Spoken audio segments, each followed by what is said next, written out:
command a great and terrible army. We will sail to 1 billion worlds until every light has been extinguished. What is up, everybody? STARSKREAM here, and today we are going to be talking about the brand new Spirit Heroes, all four of the ones that were just recently released. We're going to be looking at their stats, at their special abilities, and their special moves, along with my general opinion on each one, individually and as a team. We're also going to be taking a quick little look at the new Dragon Hero that a lot of you guys have probably seen listed at the bottom of your heroes list, but obviously it's not released yet, so you can't look at it. We do believe he will be released tomorrow for some type of calendar event like they normally do during Christmas time. But without further ado, let's get started with these spirits. As you can see, Niveus's Epic was also released. We are going to save that for a different day, and we are just going to go straight to these spirits. Now, I'll preface this by saying that the reason I'm really only going to go into like surface level info for this is because realistically I haven't had a lot of time to use them, mainly because I still, as you can see, I pretty much have them at 3 and 4 star, so I don't think I can really give like a good gauge on how good or not good they are in terms of like pure or like raw power. We can just look at their abilities and I can give you like my initial opinions. I've tried them out in PvP a tiny bit. I've also run them in a few of the campaign dungeons just to see how they performed in like a normal campaign setting. Again, just as a team of 4. But as more access to their tokens and what have you become available, then I'll be able to give you a much better opinion on whether or not they are super viable or necessary or like relevant to the meta, and also like how to ruin them and all that good stuff. So first, let's start with Harbinger. He was the first one that was released. I do almost have him to 5 stars. And I actually did do a stream with him where I tried him out with like Archon. This was before any of the other ones had been released. So I tried him with just another spirit, and it went okay. Like, one thing I'll tell you about Harbinger, I think that's how you say his name, is that he does do a decent amount of damage. He does an impressive amount of damage, actually, but I also do have him mainly ruined for attack. So I have like lots of chaos runes and what have you on him. So that might be part of the reason, but I can imagine that when he's a higher star level, he's going to do a lot more damage. But first, really quick, let's take a look at his traits. He's armored, which is a normal trait. All these spirits have ethereal, which the idea is that they get a damage reduction, 20% damage reduction buff, and health does not drop below 1 on the first turn, essentially meaning like supposedly they shouldn't be able to be killed. That said, any of you guys who have run up against any of these guys or like an Echo or an Archon know that it is still definitely they are still definitely able to be killed, whether it be by armor piercing or like chaos damage or something like that. So it's definitely like, I like the idea behind ethereal. I think it was a good idea, but like it's really, in the current state of the meta, like it really doesn't do much. Like, you pretty much, if you get hit by a Dagon or something like that, you're pretty much gonna die as long as it has like some type of chaos damage rune, or it's some type of chaos type attack like Alrakis or something, which we all know is very prevalent at the moment. But that stuff aside, he is fast. His first little trait we're going to go over here is Whispering Terror. Allied warriors are immune to fear and cannot be retaliated against, which I guess is fine, but fear is not really a thing that is happening right now, so it doesn't really matter that much, and cannot be retaliated against, which is fine. Does help, I guess, with somebody like Niveus, I guess, but again, it's like, it's not really that big of an issue right now. So like, it's fine, but it's not really that useful of a trait. Face of Terror, 15% damage reduction from enemies inflicted with terror, which again, I guess is okay. If people are using Lorelei and other flying creatures, they're not going to really be hit with terror, so it doesn't really matter again. And you're going to notice that that's kind of like a running trend with this, is that like some of this stuff would be decent, but it's already countered by the current meta, so a lot of it becomes kind of pointless. Whereas like if the meta wasn't so surrounded by all of these immunities, like with Lorelei and dragons, then a lot of this would be a lot more useful than it currently is. But anyways, moving on. Undying Terror. On death, consumes all existing terror stacks and unleashes a ranged AoE dark attack. Basically all this does is like if he dies, he consumes all these stacks of whatever it's called of terror, and explodes and tries to do as much damage as possible to the enemies. It does do a decent amount of damage, but again, like, he does have to die for it to happen. He can't do it on his own like Archon can, but it is somewhat similar to that. Hatred of Spirits increases attack when any spirit dies in combat, stacks up to 3 times, resets each encounter, and can't be combat or stolen. So again, this is great. Gives him more attack if your spirit allies die, but odds are he's going to die himself because of the current meta of having Dagon first and what have you. It's really hard for him to survive past turn 1, so you're not going to really see a lot of this stacked up, and I'm talking again mainly for upper echelon PvP. That might help. This might help in something like PvE, or it might help if you're in lower level PvP. But I don't see this being really relevant in higher level, very difficult, 6100 or let's just say like 6000 rune power plus teams that you're going to be encountering in Legend 1 at level 80. Moving on to his abilities, his basic attack does do 2 attacks, which is cool, I guess. It does a decent amount of damage. His first special is called Conqueror's Strike. This is an AoE. It applies terror and inflicts choked crit, which I assume is just like a lowered crit chance. It does do a lot of damage. Like, it does a very impressive amount of damage. So that's great. Again, assuming he survives turn 1 in PvP. Otherwise, he's probably not going to be able to use it. Conqueror's Charge is an okay attack. It's not really that great, but it does do splash damage. And again, his whole shtick is he tries to inflict terror. Conqueror's Wrath consumes all stacks like his explosion thing and targets a single enemy and does a fair amount of damage. All of his moves do a pretty decent amount of damage. So that's kind of his whole thing. We've pretty much covered everything. All he is just a high damage dealer. Nothing really all that special about him. Moving on to Undine.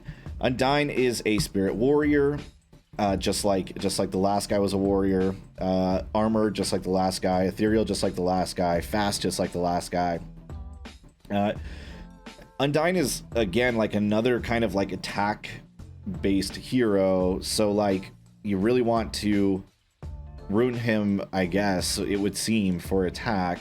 But he does die very easily. But without getting into all that, let's talk about his traits really quick. Mark of the Trident. After applying 3 stacks of Mark of the Trident, enemy takes damage for 10% of their max health up to 100k health. So let's say the enemy has 20,000 health, not remaining, just total health. This would do 2,000 damage to that hero once they get 3 stacks of Mark of the Trident. Mark of the Trident is applied with his like normal attacks, with his like special abilities and what have you. The problem is, like, somebody already does this a lot better, and that's Niveus, who doesn't need to have stacks of anything. And also, to apply 3 stacks, you need to like be hitting them enough, and like, he just doesn't survive long enough to be applying 3 stacks. And then once it does apply 3 stacks, a 10% damage is not really that high of a payoff. Like, if this was like 50% of their max health, this would be ridiculous. It would be like amazing. You'd be able to actually kill people with it. But even so, the idea of you getting 3 stacks and then this being able to proc is like very wishful thinking. Spirit's Grace, when on a team with at least one other spirit, all spirits start with +1 energy. This is fine. This is not a bad trait at all. Unbound Grace, if a spirit ally other than Archon dies, cleanses 3 debuffs on all spirit allies. Look, if you want to push us using spirits, like, don't exclude the best spirit that exists. Like, don't exclude Archon. Like, Archon is a spirit warrior. Why would you say if anything other than Archon? Like, yeah, I would want to use Archon with this team, and it's not like Archon with these spirit heroes were like gonna be like an OP over the top. There was no reason to put that specification in there, and to me, like, really like defeats the whole purpose of trying to create this like spirit team if you're gonna like make it so it doesn't work with other spirits just because one of them is out and works fairly well. I don't know, that was like really a boneheaded move to me in my opinion, but whatever. It clears, you get some debuffs if your spirit friends die, whatever. Or you clear some debuffs. Allies who damage enemies inflicted with Mark of Trident will deal additional stacks. Cool. It just adds extra stacks of Trident, but it needs to be applied to an enemy first for it to be applying stacks. So you need to have hit them with Undine first and already applied at least one stack. Moving on. His basic attack applies Frozen on crit. Again, not going to do anything versus Lorelei and Dragons, but it could help you in I guess, PvE. Or against non-Lorelei teams, or I guess, Dagon teams. Undertow, armor piercing, melee water attack on target and one random enemy. So hits 2 people, also applies wound and Mark of the Trident. Great.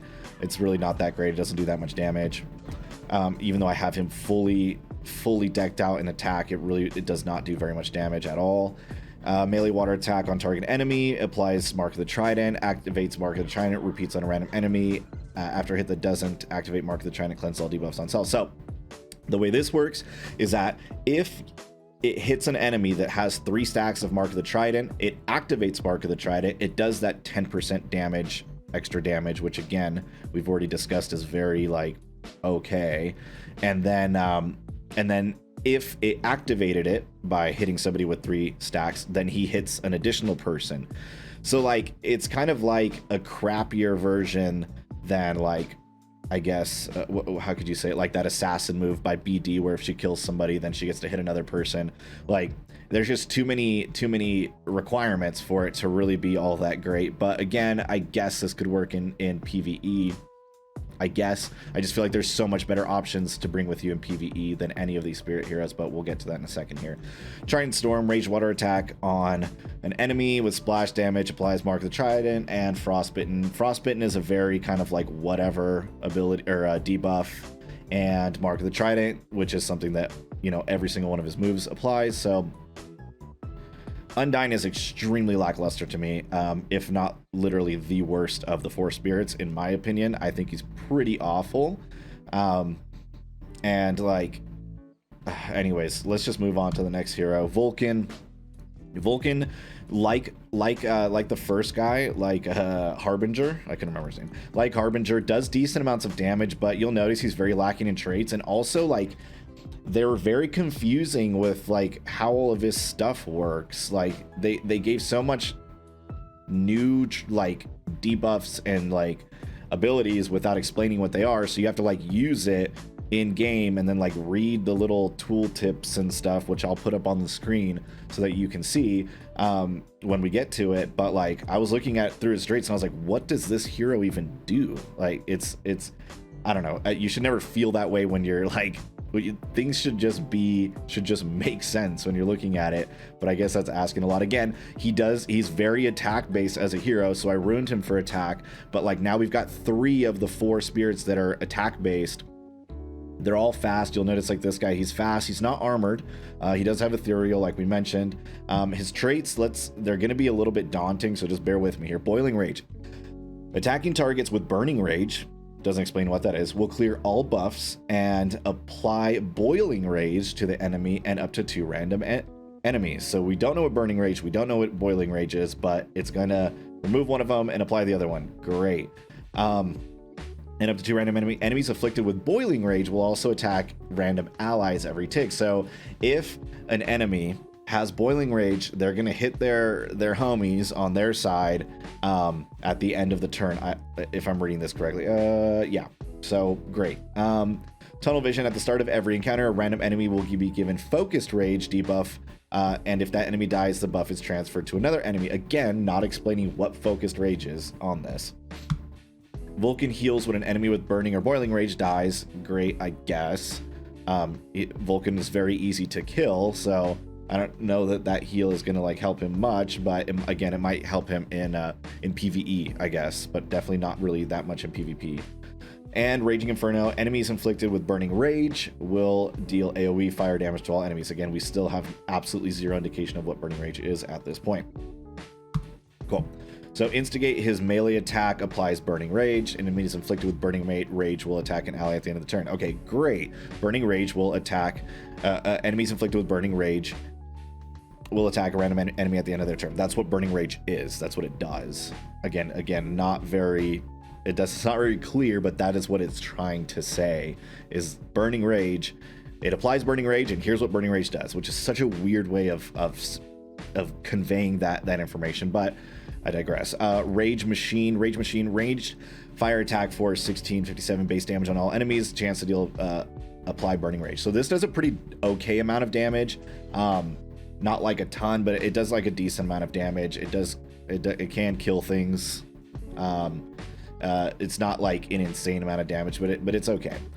Rage Cannon, raged fire target, and bonus damage if the target has Burning Rage, so you want to make sure that you're going after the person with Burning Rage. But again, in PvP, a lot of times there's going to be like an Agnon with a taunt rune or something on it, and he's not going to have Burning Rage. A different hero is going to have Burning Rage, so like doesn't help that much, but whatever. If the target is killed using this ability, Boiling Rage is applied to random enemies. So like if you kill an enemy with this ability, Boiling Rage gets added to 2 enemies, which can be good because then they'll start attacking each other, which is fine. But again, that's assuming that you're going to be making it to a late game, which like with a hero, with these 3 attack heroes that are all like glass cannons, the idea of making it to late game I think is very wishful thinking. Rage Slam, his third ability here, melee fire attack on target and 1 random enemy, slams them together for a chance to convert 1 buff on each enemy into Burning Rage. So hits 2 enemies together, converts their buffs into Burning Rage. Again, it does okay damage, not that great. He does not do as much damage as Harbinger, but he does a lot more damage than Undine, which again is not saying a lot, but out of the 3 damage wise, it would go Harbinger, Vulcan, and then Undine. And his moves are like okay. His stats, his traits leave a lot to be desired, but he can kill things sometimes for the most part. Again, I have him 3 stars, so who knows? Maybe at 6 star he'll be insane and just do crazy amounts of damage. I'm not sure. I hope so, but again, like he's going to need a lot more to be able to do much. Also, you'll notice that none of these heroes have immunity to being silenced, nor do they have really any immunities to debuffs really. Which is interesting because you would think like they would want to encourage you to use an all spirit team, so they'd give you something like Lorelei, where like let's say they said, okay, you know what, if if they're all on a team, if you have 4 spirits on a team together, then all of your spirits will have immunity to certain debuffs, whether it be frozen, silence, or they'll get chaos damage. Like they didn't really like do a lot of synergy. There's a littlest amount of synergy between all these, but like just not enough where not like they did with a lot of the other heroes that they were trying to all synergize in the past year, which is interesting because I feel like these could have been good and they like released them all 4 at once and it was really cool the way they released them, but like I just feel like they were trying to not make things overpowered, which I can appreciate, but they made them pretty underpowered. Anyways, I'm rambling now. Moriko, slow spirit tank. So Moriko, I think out of the 4 is definitely the best out of the 4 spirits and is pretty much the only one I believe that can really work without the rest of them. And on like a bunch of different teams. I think Moriko, if I had him at 6 stars, would be somewhat viable for offense. I don't think he's that great on defense. Again, I don't have him at 6 stars, so I'm not really sure yet. I have mine mostly ruined for defense and health with healers, but again, I'm not sure if that's exactly the way he will be ruined when I have him a little bit higher up and he has a little bit more survivability. He is a plant, so he gets plant growth, which is okay. Doesn't like help that much, but it's okay. You get 8 stacks pretty quickly. The Force remembers after taking damage 3 times, he will parry the next attack. So every 4th attack he parries and deal damage equal to his missing health to the attacker. So this can be pretty decent if he's ruined well. I guess I haven't seen it do much damage personally, but maybe he will once he gets a little bit stronger. I don't know. I haven't seen this work well. Let's just put it that way. It sounds like it should work well on paper because all of his missing health, all the damage that's been done to him, apparently should be dealt back. But That's what it seems like, but it doesn't seem to be the case, or else he'd be just annihilating people. Forest Feast. When an enemy dies, their corpse is absorbed by Moriko and heals him for 10% of a max health, and a stack of growth is applied. So this is the best thing that he has for sure. It removes bodies anytime somebody dies, as long as Moriko's still on the field. So if he got removed by Archon, this Forest Feast doesn't apply. But if he's dead, even though he can't heal his 10% of his max health, this will still apply. So even if he dies, if you kill people like on defense, like let's say like you're facing a Nivea's team and Moriko dies for some reason, as long as you're killing people, they will still get eaten by the ground and not be able to be rezzed by Niveus. And at least for now, I don't know if this is working as intended, but at least for now, it seems that even though normally the way it works with Niveus is that if he uses his special 3 and, you know, normally summons golems, even if bodies are missing, it seems like with Moriko, they don't res at all. So their bodies get removed. They don't get, no golems come up, which is pretty dope.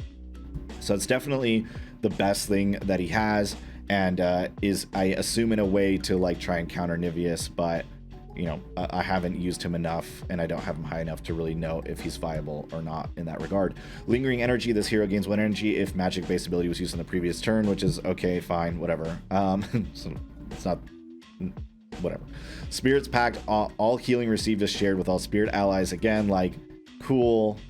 It is the tiniest bit of synergy that he got there, but definitely not enough to like do much. And if a spirit ally dies, heal all spirit allies to 100% health. This is pretty decent if all the heroes weren't so easy to kill, but it's not a bad trait, and it also doesn't get that weird disclaimer like I think it was Undine with Archon. Like, so Archon can still explode and heal all of his allies, so I guess it's fine. It's not terrible. Let's look at his abilities. His Forest Fist adds growth, but other than that, it's pretty awful. Sapling Siege. Summon saplings that attack all enemies and lowers defense. It does very crappy damage, but like it lowers defense, I guess, so whatever. Whenever you have a defensive hero like this, like these offensive moves are kind of pointless. It's kind of like that cube attack from Phenol Thixian. You know, it's there, but who cares, because he's not going to be ruined for attack, at least not now. Maybe later we'll ruin him differently. Forest Thirst. Melee nature attack on target enemy for some damage, drains health. I haven't seen this be able to drain much damage, but maybe if I were to ruin him more for skill, maybe it will do more. But as of right now, the healing that I've gotten from it is pretty lackluster, and so is the damage. And then last but not least, his best ability, in my opinion, Unbridled Loyalty, buffs all allies for 3 turns. And so from what I understand about this, all the damage that is done to allies would be done to Moriko. And when he does his retaliation, which is every 4th time he receives damage, he does retaliation, Moriko lifesteal reflects a part of the damage back at the attacker. So he gets some lifesteal, shares the lifesteal with his friends, and then deals damage back at the attacker. It seems to work pretty well, a lot better than I thought it was going to. When I was looking at this, I was like, oh man, he's just going to get annihilated anyways. But it seems to work halfway decent. He just needs to be able to survive until he can use that special attack. So anyways, that is all of the spirits for now. I'll show some gameplay of them in like a PvP match. Basically, I was able to do some damage. It did really well, but then I couldn't take out a Lorelei, which was really disappointing, because at first I was like, oh, okay, these guys are doing pretty good damage. But not being able to kill the Lorelei was kind of annoying. That said, if all of my heroes were 6-star, I probably would have been able to do enough damage. So I think I probably should have won that match. I did have to quit out because I couldn't do enough damage. Additionally, it's important to note that like you have to be using well, at least in my opinion, you should be using some Foresight runes, just because like they don't have, they don't have the blanket immunity to debuffs like a lot of the other heroes have. So you want to make sure they don't somehow get like shocked or silenced or paralyzed or what have you. I think that they could work in the future, but I definitely don't see them being like a new meta or anything like that. And I think Moriko might be used more once more people get him to 6-star, but I guess that remains to be seen. In my opinion, the best of the 4 spirits, like I mentioned, is definitely Moriko. I think he's worth working on. I think he might be a lot more useful in the future. So I would work on Moriko, maybe Harbinger. I can't really recommend him that much, but he's definitely better than the other two. I would not bother, at least at this point, with Undine or Vulcan at all. They just seem very meh. They definitely seem subpar. Vulcan seems like he's maybe a B. Undine seems like a C if you were to like refer to my tier lists. I'm realizing that I totally forgot to mention the super epic attack. As a group, if you have all four of them, all four of these spirits all on one team, they have the option of doing what's called a super epic attack without needing an epic weapon, which is a melee dark fire, water, and nature attack on all enemies. It's an AoE. It applies terror, burning rage, mark of the trident, and 1 stack of growth, and you can only use it once per dungeon. It seems okay. It doesn't seem that great. It does decent amounts of damage, but again, that requires that you have all four of them on your team, which, you know, I don't know that I always really want to do. Now, let's talk a little bit about this little guy down here, Baller. Baylor, I think is how you say that. As you can see, he's not out yet. He will be released tomorrow, we believe, on a calendar event, and that's assumed, you know, because they pretty much always do a calendar event this time of year. So I don't know, we're gonna have to see. It's probably a hero that I'm going to definitely recommend you focus on. It sounds like he's going to be really good, but I guess I'll have more information for you within the next coming weeks as we all start getting more tokens for him. But anyways, that's going to be it for this video. I think this video has gone on long enough. Thank you so much for watching. Please subscribe. Please like the video. Give me a comment. Let me know what you think of the spirits, what your experiences with the spirits have been, what you think of this new dragon hero. Please throw on notifications. Hit the icon and choose all notifications so you can see when I'm streaming as well. I have been streaming Dungeon Boss, but I've also been streaming a lot of other games. I would love for you to stop by and say hi. And also, my last little thing, please consider becoming a member. I would very much appreciate it. Until next time, talk to you guys soon. Adios.